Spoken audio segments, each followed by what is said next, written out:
Next time I get half the chance, I'm gonna grab that piece of schlock and turn him into a shield like he tries doing to us.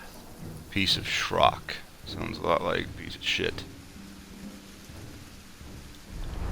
Wraith mode's a very interesting feature of the game. You can go into Wraith mode, and it lets you basically see enemies, you know, kind of like in this little heat wave type of thing, which is very useful for looking at them, identifying your targets when you're in stealth mode, if you're trying to take someone out quietly.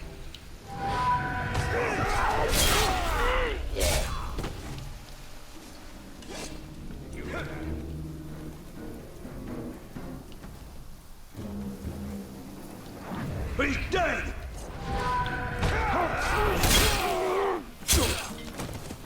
It's pretty cool because they will react. If they see a body, they'll react to it. If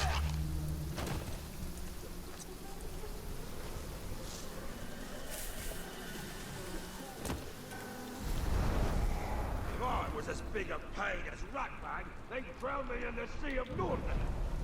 If you were as big a pain as Ratbag is, they wouldn't waste the time.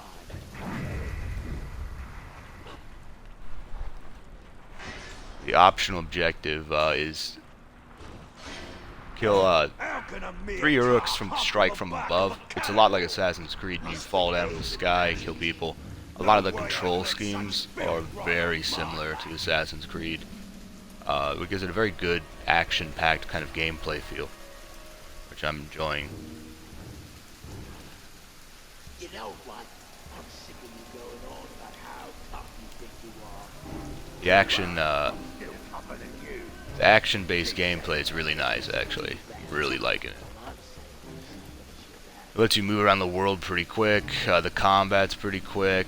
You know, centered around combos, finishers. It's cool. It's a blast, that's for sure. You get to chop orcs to pieces. Pretty sure it's what everybody who likes Lord of the Rings has wanted to do for a long time. The beast that is currently in that cage is a creature called a Caragor, and they're not really wargs, but they're not really not. They're ferocious and not good for you.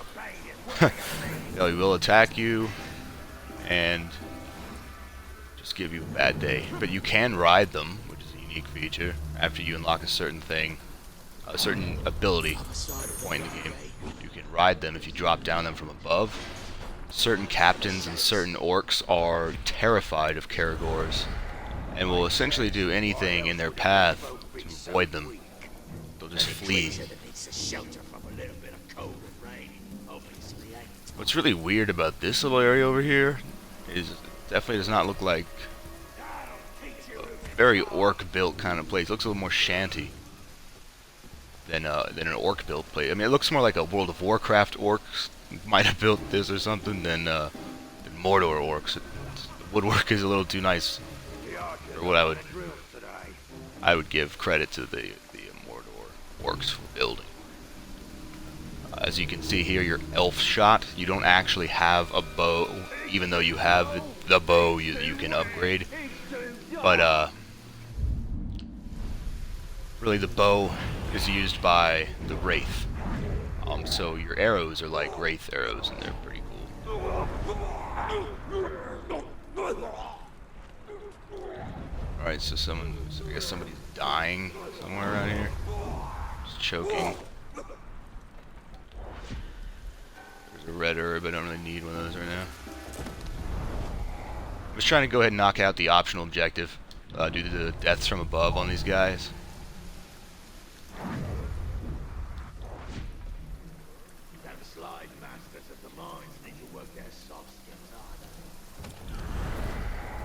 That way I can just get it out of the way. Then I can rescue the slaves and not have to worry about being stealthy anymore. So now I can just go all out and just kill these guys.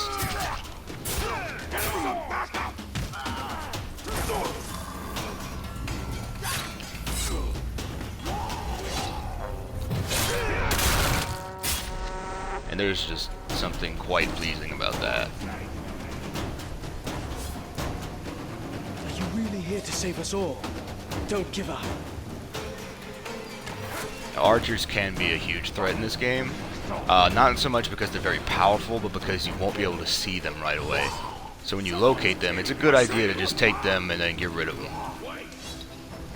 And throwing people off of things is always great. If you do a brutalized stealth kill, it actually can terrify enemies, and they will flee, which is useful in situations like this. I think he's over there! I'll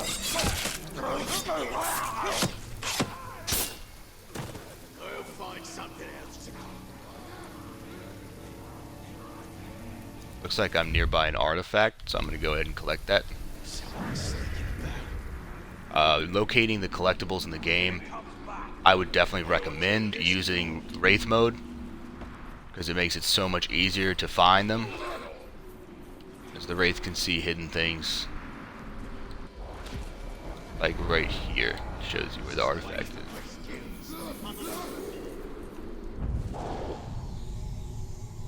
One thing I find interesting about the artifacts is that they are pretty, for the most part, I would think, lore accurate, from what I know.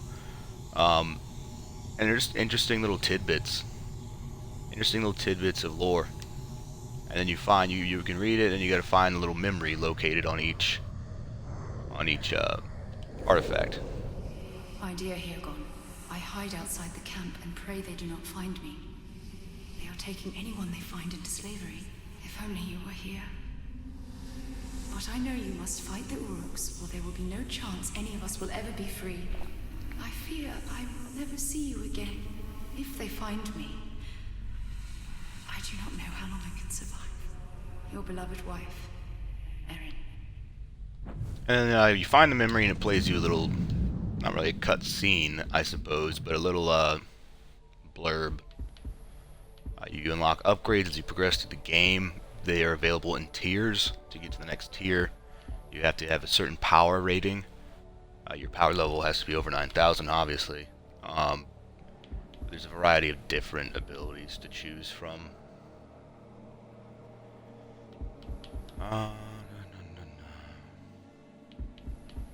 Just go ahead and get this one out of the way. And you also have attributes that you can upgrade as you progress through the game as well. Your max health, your number of elf shot that you can carry, focus, and then weapon upgrades, which are pretty much your rune slots. To slot additional runes, which would be your upgradable, like enchantments, pretty much, onto your equipment.